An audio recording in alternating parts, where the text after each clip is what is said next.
Oh, hi! Hi, everyone, and welcome to our room service Kickstarter. We're very happy to have you here. Thank you all for joining and for Q&A. And this is nerve-wracking for me, but hi, thank you for being here. And we have James on with us. Hi, James. Hey, how's it going? Good. How are you? I'm doing all right. It's Sunday and I'm trying to, I'm leaving the country for 3 weeks starting on Tuesday, Mm-hmm. so I am like very panicked as I try to figure out what I am forgetting that needs to get done before I leave the country. And yeah, so and then on top of that, I'm still writing 80 billion comic books and we've got a As you do, Kickstarter. as you do. And how are you feeling about the Kickstarter? I'm feeling really good. It's Yeah. like honestly, this has been such an exciting, fascinating week. I know you've been at this particular rodeo before, but this is my first Kickstarter. It's my first time sort of like living and breathing it. And, I think everyone warned me that those first couple of days were going to be very stressful and, Mm-hmm. Indeed. and exhausting. And I think I underestimated how true that was. But honestly, the nice thing is like once we hit that funding line, Mm. and I really saw the momentum that our campaign had. It was like I'm like something in me finally like relaxed, and actually like that evening I wrote like 10 pages of script that I had needed to do the previous few days, and that was a really good feeling. Yeah. You said that I was a bit more used to the Kickstarter campaigns, but this one was so different as we talked about between Yeah. us.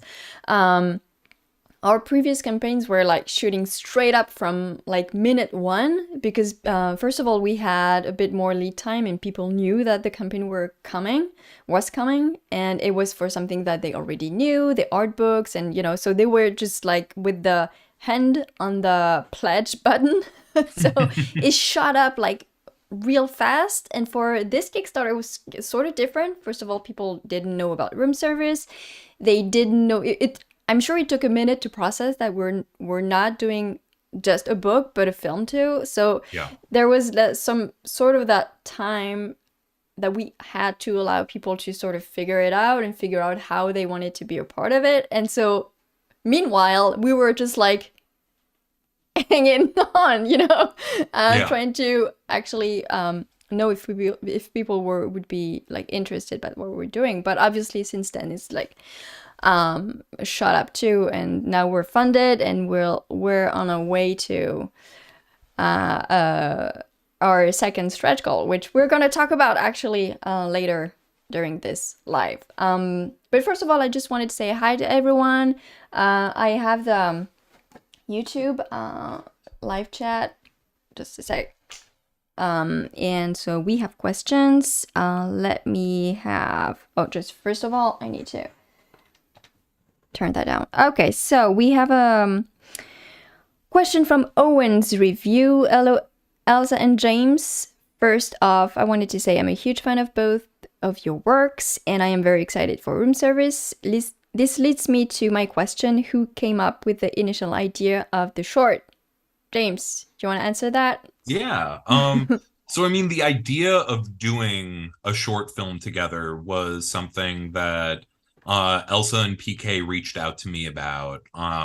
But like they were very, open and it was just like, do you have a cool idea for this? And what might that idea be? And there were really no restrictions on the direction we could take. We just knew that we all liked each other's work creatively, and we wanted to make something together. So I started kicking around a few ideas. I think there was like an initial idea that we would need like 10 Kickstarters to fund for all of the locations and everything because I have total comic book brain.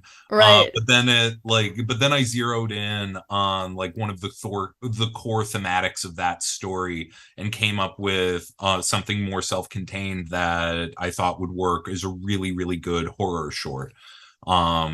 Yeah, and then the rest is history. I don't know if I told you about it, but I've talked about it in one of the interviews that we've done, but you may not have seen it. So when we were thinking about, a writer to partner up with us for this movie, we had a few names, and very quickly your name came up front because we knew that you would be a very good partner in addition to being a very good writer for film.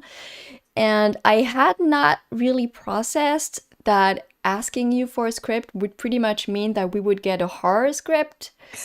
And I don't, I may not have told you this before, but until I was maybe 32, and I'm 34 right now, so it's pretty recent, I had never watched a horror film because when I was a kid, my parents forbade me to watch scary movies. They also forbade me to watch anything that I had any sort of sex. Like I don't know why they're not like prudes or anything. I don't know why. Like I was forbidden to watch Dawson's Creek for some reason. Oh my god. There is like literally That's the really hard shit right there. Dawson's That's Creek. hardcore, right? And I couldn't watch horror movies, and I sort of, they put the fear of God in me. And so even after I left home, I sort of like stayed away. I was terrified of watching anything that was in any way related to horror. And so when you sent your script, your pitch, I read it, I thought it was a great idea, but it's like, oh my God, we're gonna do horror? I had not processed the idea that we would. But that's very good because I had a lot of preconceived ideas about horror. First of all, horror to me meant slasher, which is like, this is very restrictive view of horror. And that's what I think my parent had put in my mind. I do not thank them for that. But I realized that horror was so much more than that. And every preconceived idea that I had about it, this movie and this script just debunked. And I had to do the storyboards for it, and I just got into it more and more and more. So I think that someone in the comments mentioned why horror, and was like, I didn't want to do horror, first of all. But I'm very, very glad that that's what you sent, because it's one less ridiculous thing that I was scared about or didn't know enough about. So it's like it's been a very interesting process for me to like. And to be totally honest, I came to horror like pretty late, considering how much of my whole like publishing life is in the horror space. Because I was a kid who was just absolutely terrified of horror movies. I would go to the local Blockbuster and we would walk, and basically whenever my parents would like sort of let me go pick a movie, I would do like this quick walk through the horror movie aisle, and I wouldn't make eye contact with any of the videos. And that was like me like testing myself, because sometimes just seeing the image on the cover, I would get these horrifying nightmares. And it wasn't really until like late in high school that I started realizing that it's just like, oh, wow, the stories that are in my head are actually scarier than most of these movies. And then once that clicked, then in college, where I was in college for writing, I was like, okay, I'm going to work through my issues with the horror genre. And I just like completely immersed myself. And I ended up doing my minor was in film studies, and I basically did my thesis on international horror cinema. And I watched like hundreds of international horror films for it.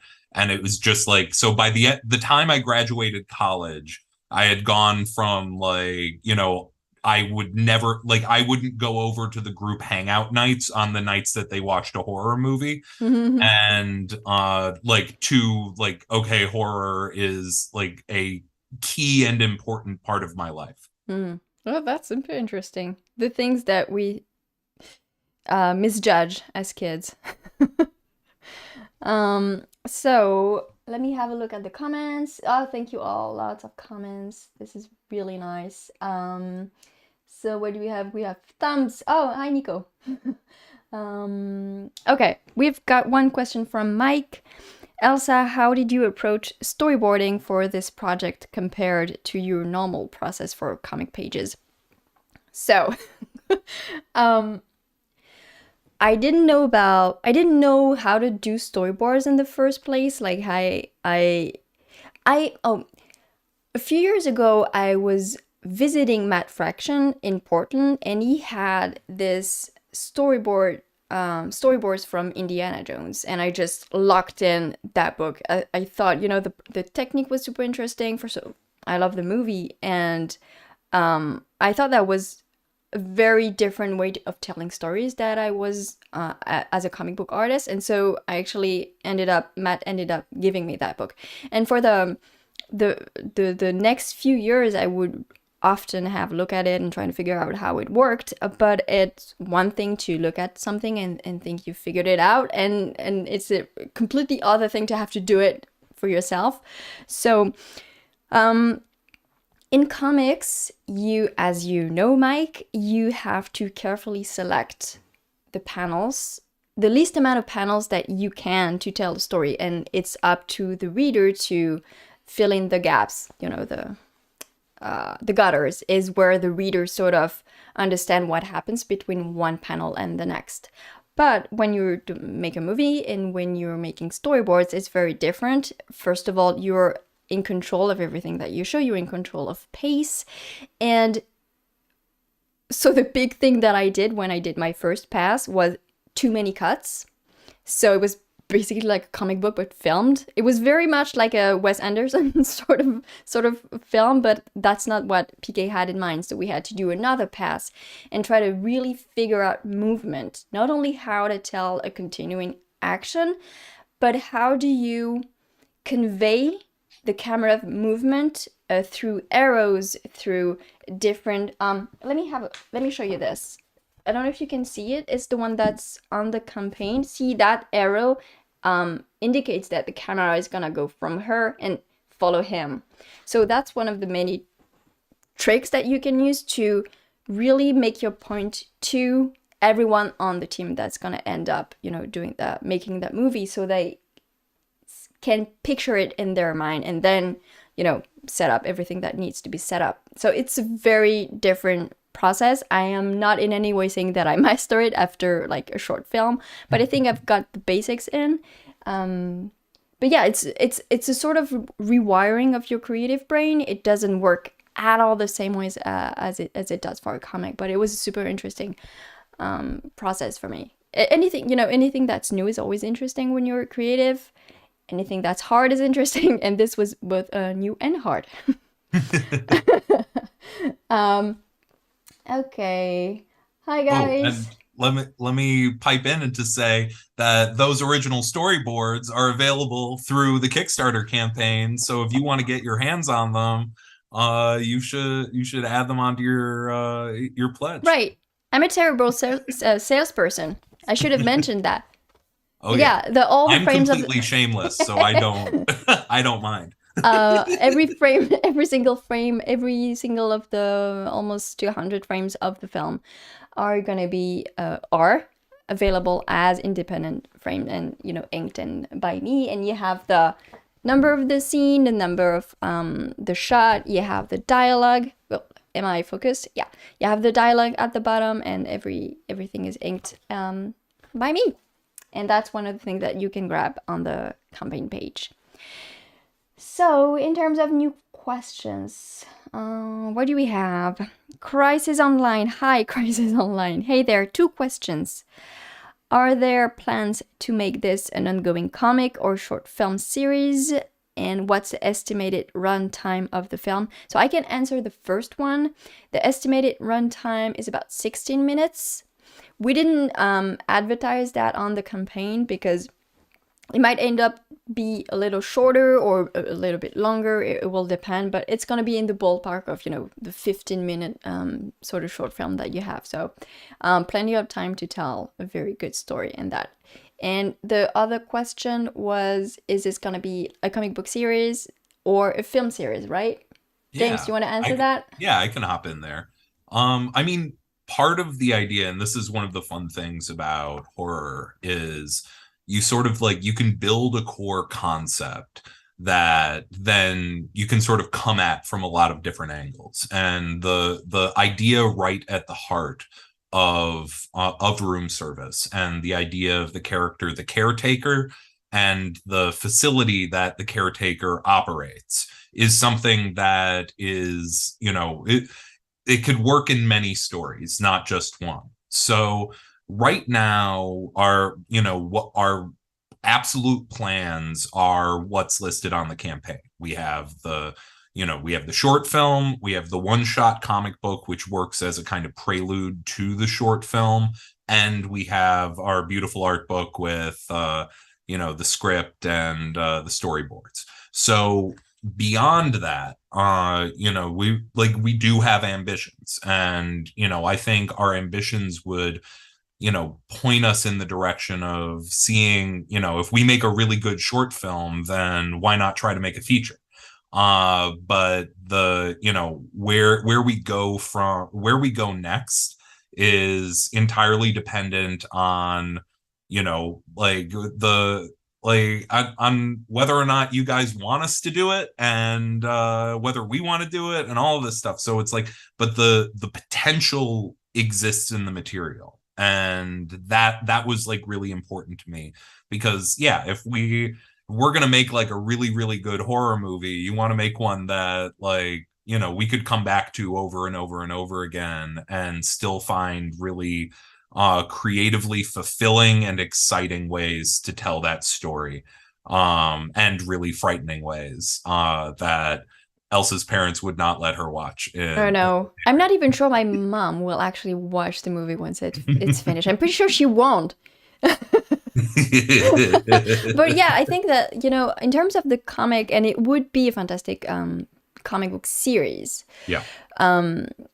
And I would totally be down for that. Absolutely.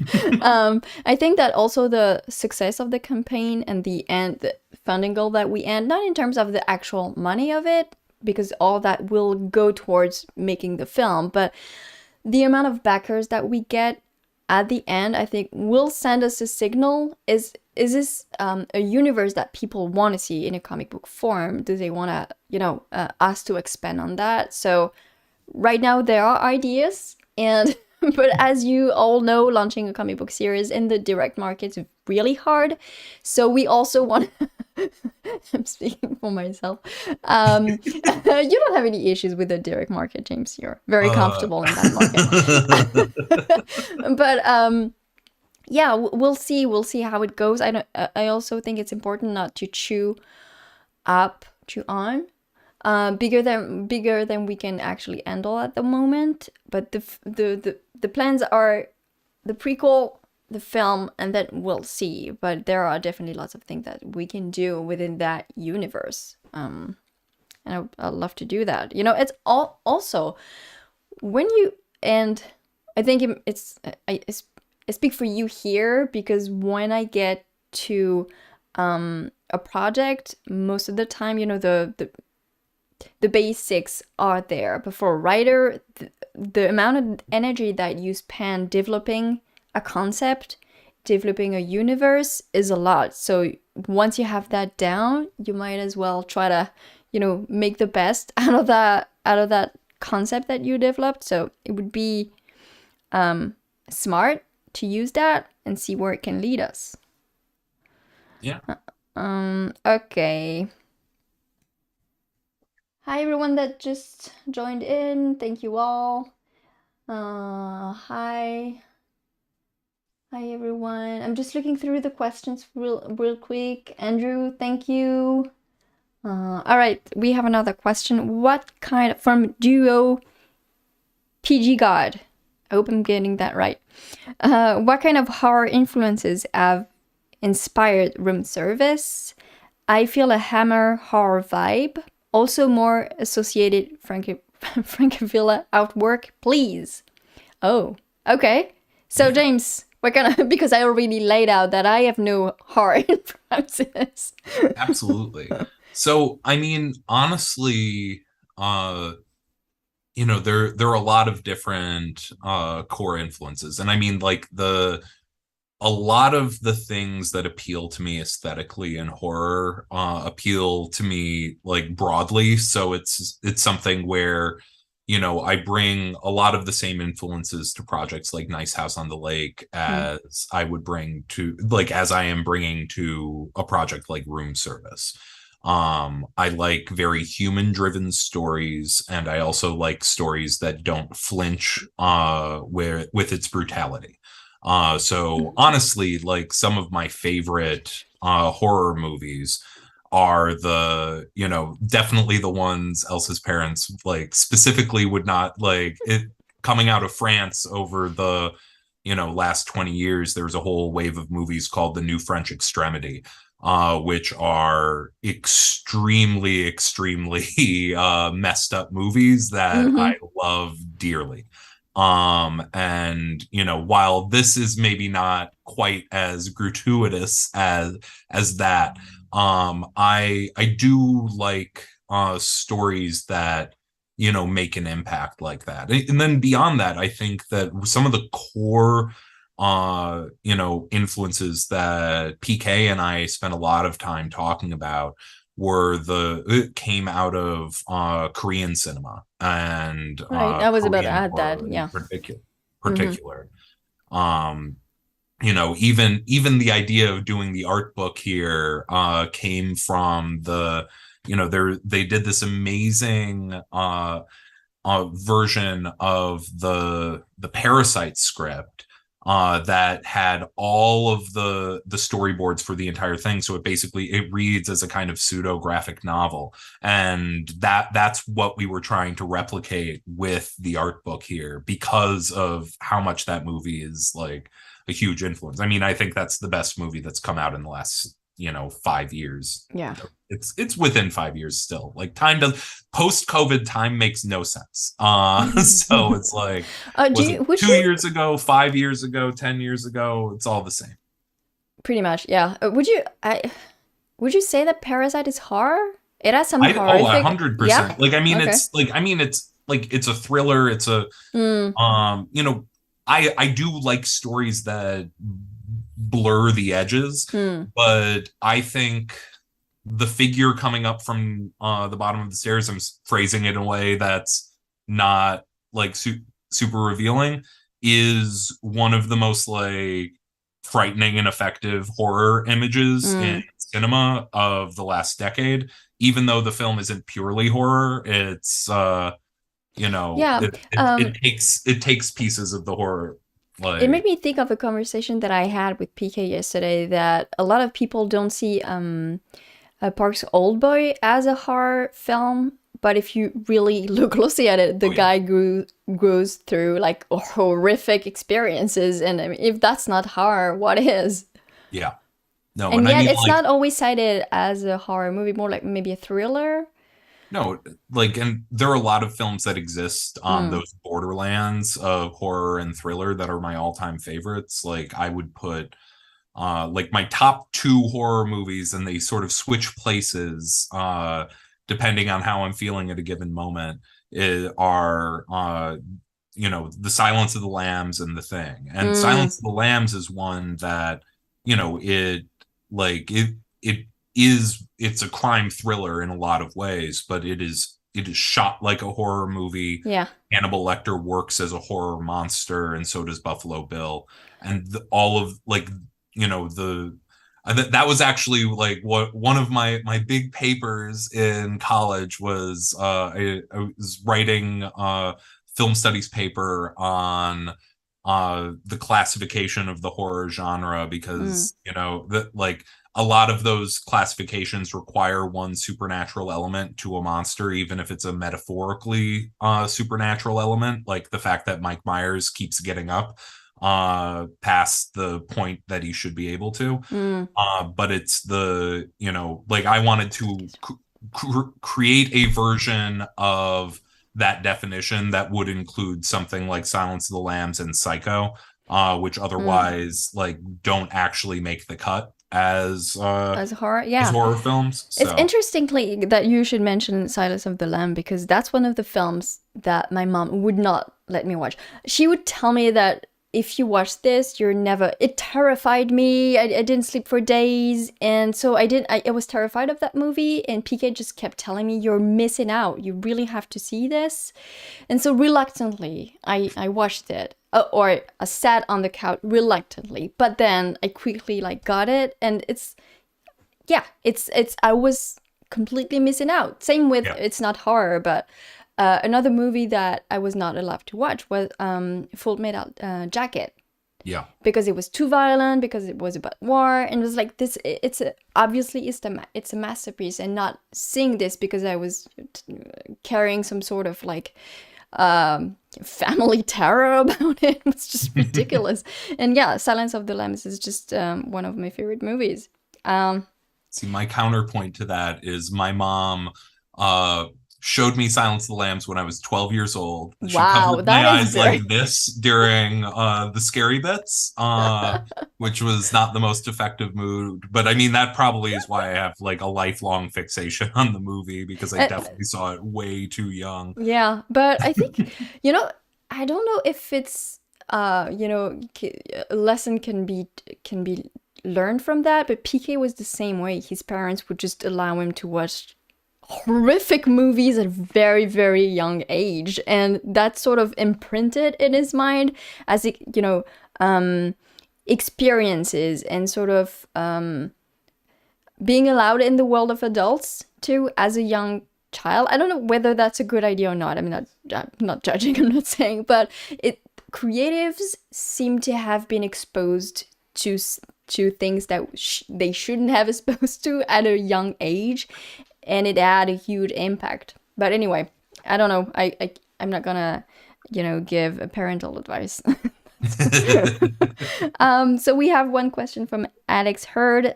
James, can you talk about how story beats come to you and how you know when to finally use them? Oh boy. I mean, it's such a weird, magical process that that it doesn't always happen in the same ways. For me, the way I think about it is how to cultivate the moments where I can really have these real bursts of inspiration. And a lot of that is keeping me, creatively fueled by, I read a lot of nonfiction. I read a lot of comic books. I read a lot of, I read a lot of things outside of the genres that I write, because I want to sort of absorb everything that I can from all of it. But the way I write, I've learned to lean in to working a little more improvisationally in the scripting process, where when I started, I would write these very intense long form breakdowns of everything that happened in every single issue. Try to hang on to structure to alleviate some of the fear. Right. But the issue is that then by the time, the moment that I had the creative bursts that created that version of the script, it's months past when the time I actually got to writing those scenes. So a lot of what I try to do is I always have a very firm beginning and I know the ending that I'm shooting for. But a lot of times I let the middle of the story sort of be, especially at the beginning of a project. When I'm starting a new project, I have a rough roadmap or rather I don't have a map. I have a destination and I have all the pieces that start me. And then I write basically the first few issues. And then usually around issue 3, that's when I start writing the like more comprehensive outline, because that's the moment where I actually realize that it's like, okay, I like the paragraph version of this character, but actually writing this character, I don't find them that all that interesting. And here's this other character that I find wildly interesting and I really want to be in the mix. I think we just announced our stretch goal on accident. Oh. Thank you. PK is responsible for that. You had a quick look at it, but we'll dive into it in a few seconds after James has finished answering the question. It happens. You know what? Yeah. So yeah, it's. I think that can come only sort of with experience, allowing yourself to move away a bit from your outline. I know that, you know, I write sometimes. I'm not a writer, but I've written sometimes, and I don't have enough experience, or I don't feel comfortable enough to actually stray away from that outline, because I'm terrified that I don't have anything to hang on to. But obviously you're way past that, and like you said, you have to allow your instinct to take over at some point. Yeah. No, and honestly, the like I can point to the exact moment that I think I, you know, started on the path towards becoming a better comic book writer. And I was reaching the end of the first year of The Woods, which was my first long form creator owned series. And it was with Michael Dialynas. The core concept is basically a high school is transported into the middle of an alien forest, and all of the kids are trying to figure out how to survive and how to get home.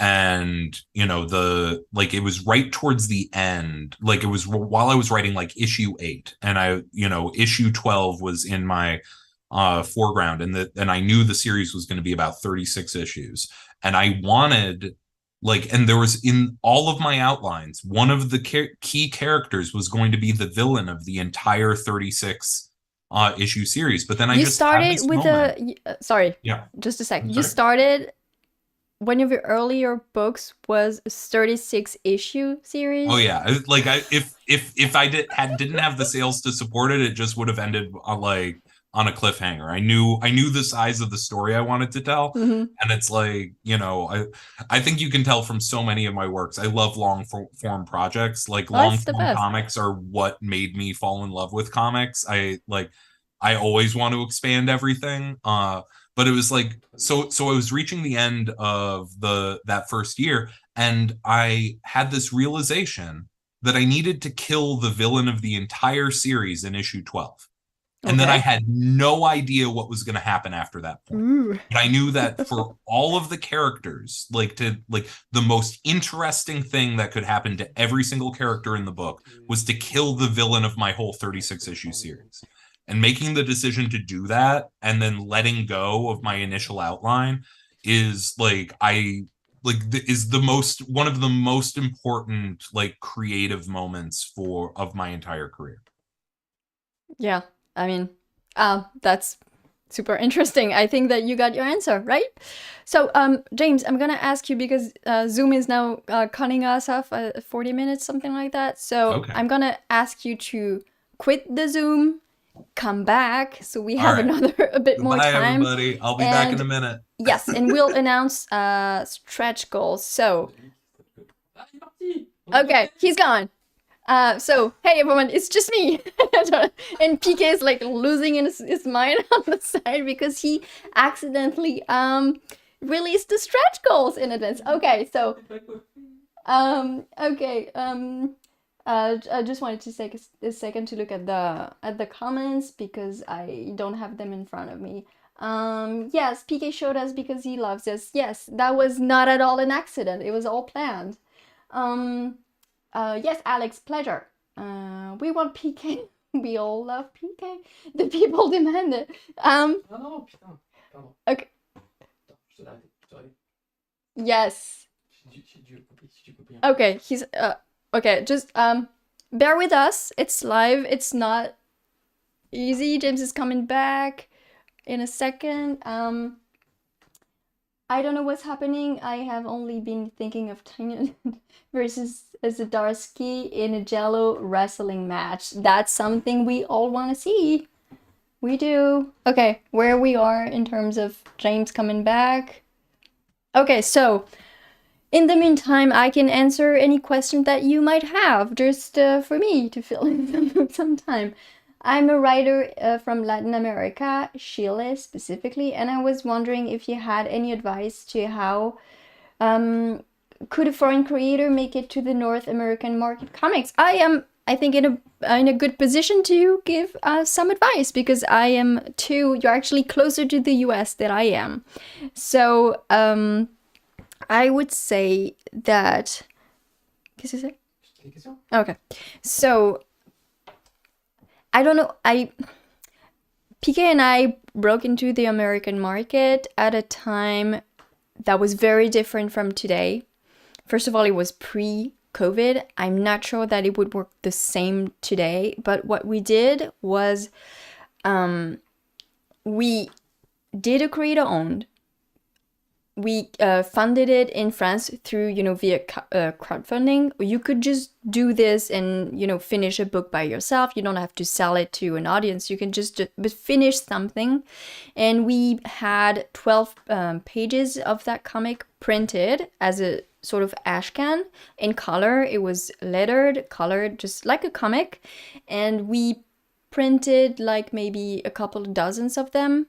And we went to New York Comic Con with the copies, and we just handed them out to a lot of editors. And basically, I talked to absolutely everyone on that show floor. I introduced myself to artists. I did like the entire artist alley. I talked to everyone. I gave cards. I went up to editors.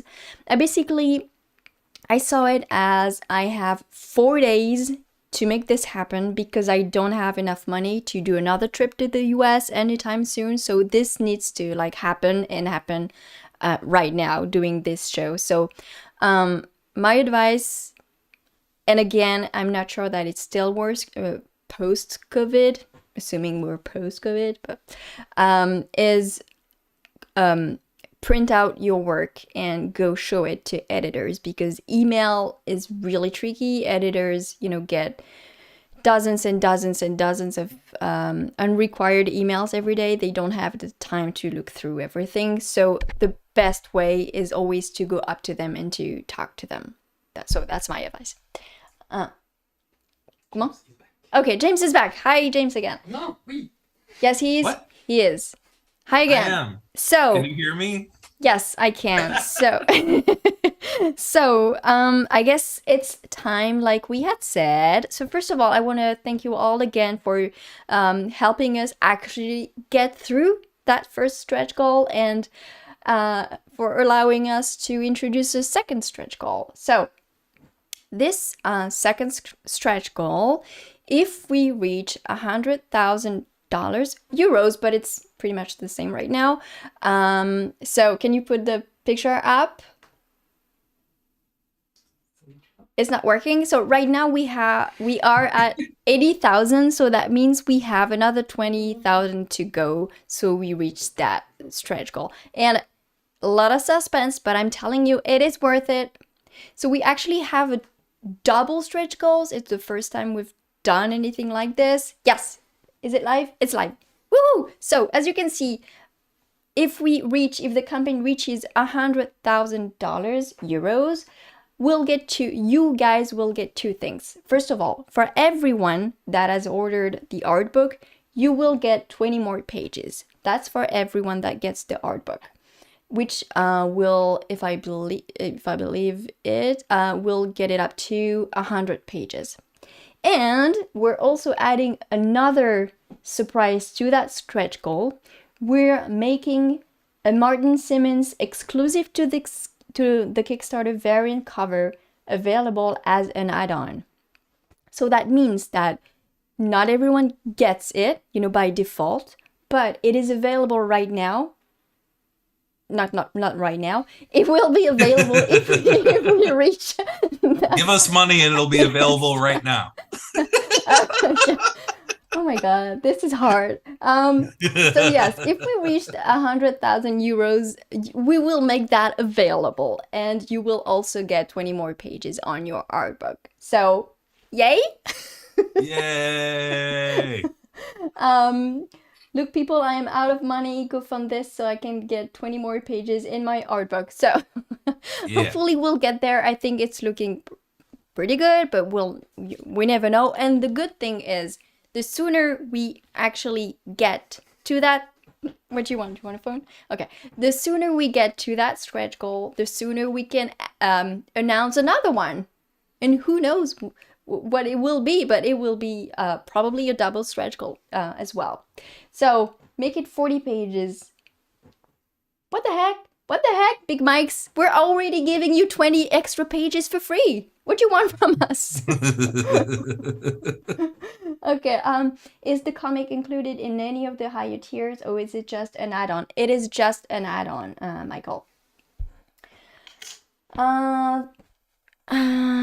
Okay, yes, and one way that you can, help us, because I'm guessing if you're here, you might have already backed the Kickstarter, and thank you so much.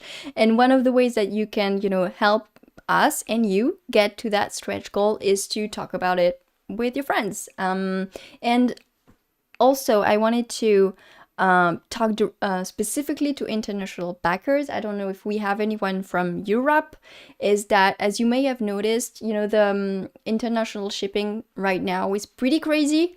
And so the shipping fees to Europe or Australia or anything that's not in the US are pretty high.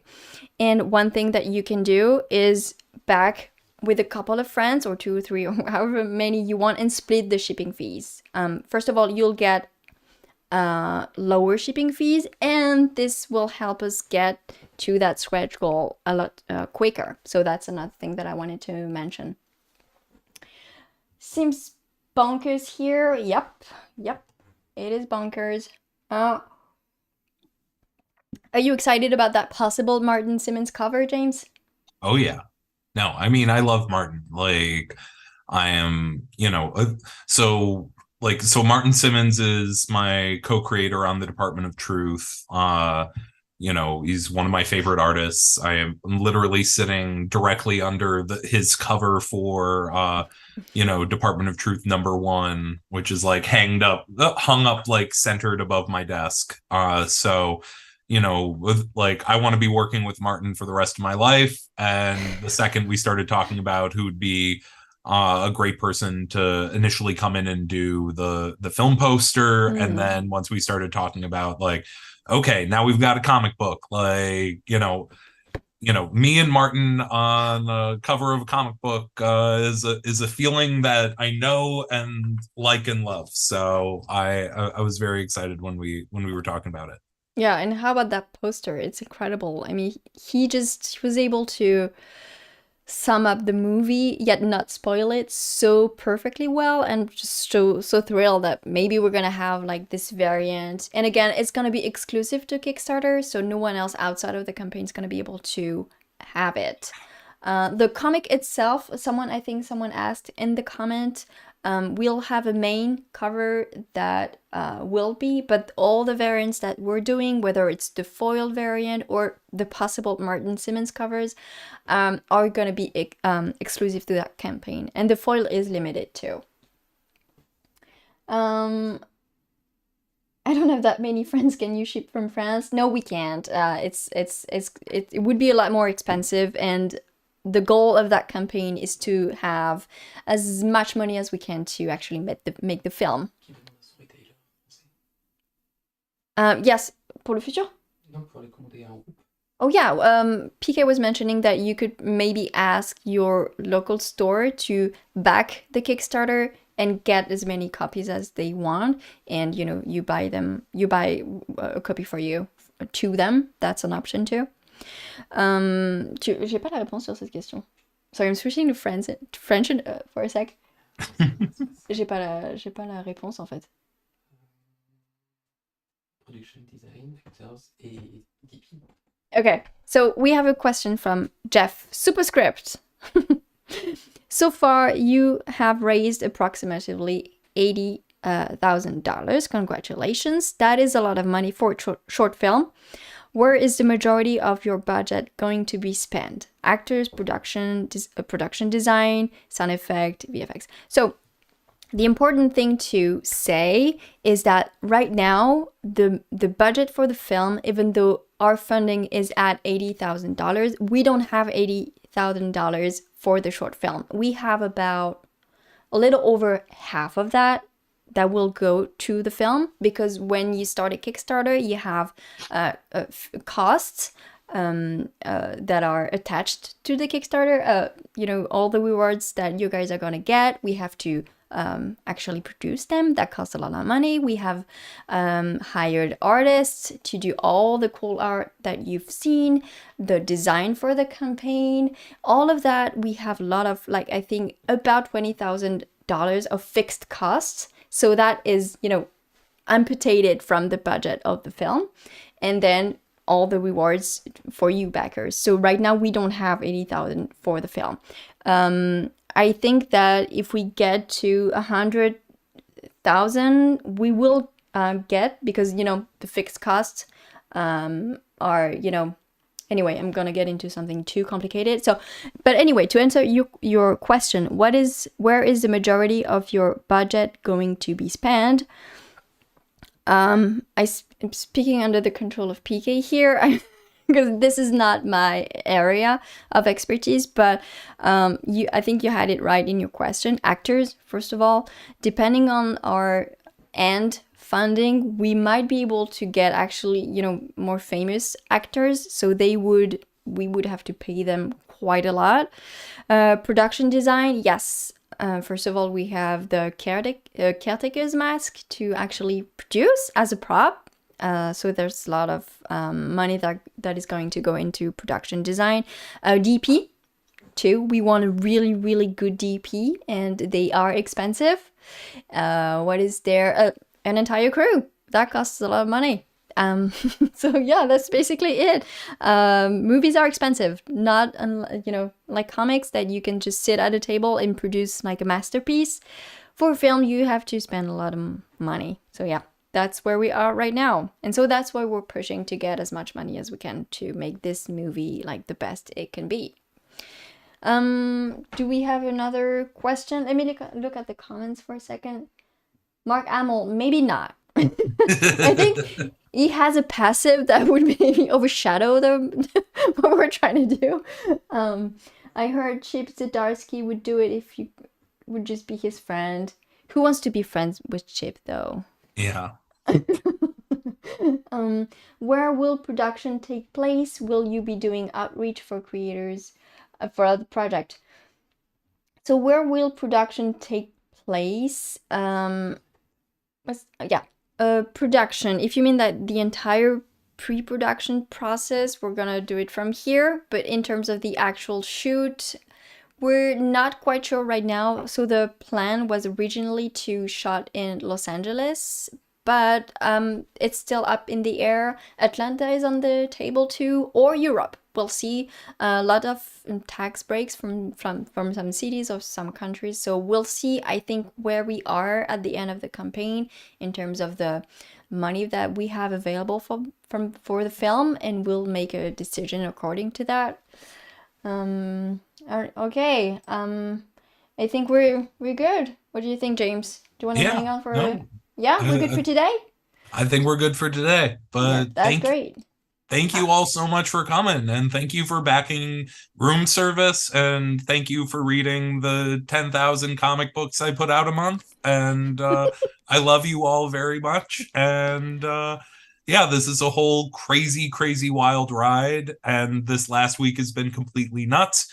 I announced a new Image comic that's coming out in spring of next year called World Tree that I'm working on with Fernando Blanco, Jordi Belair, and Aditya Bidikar.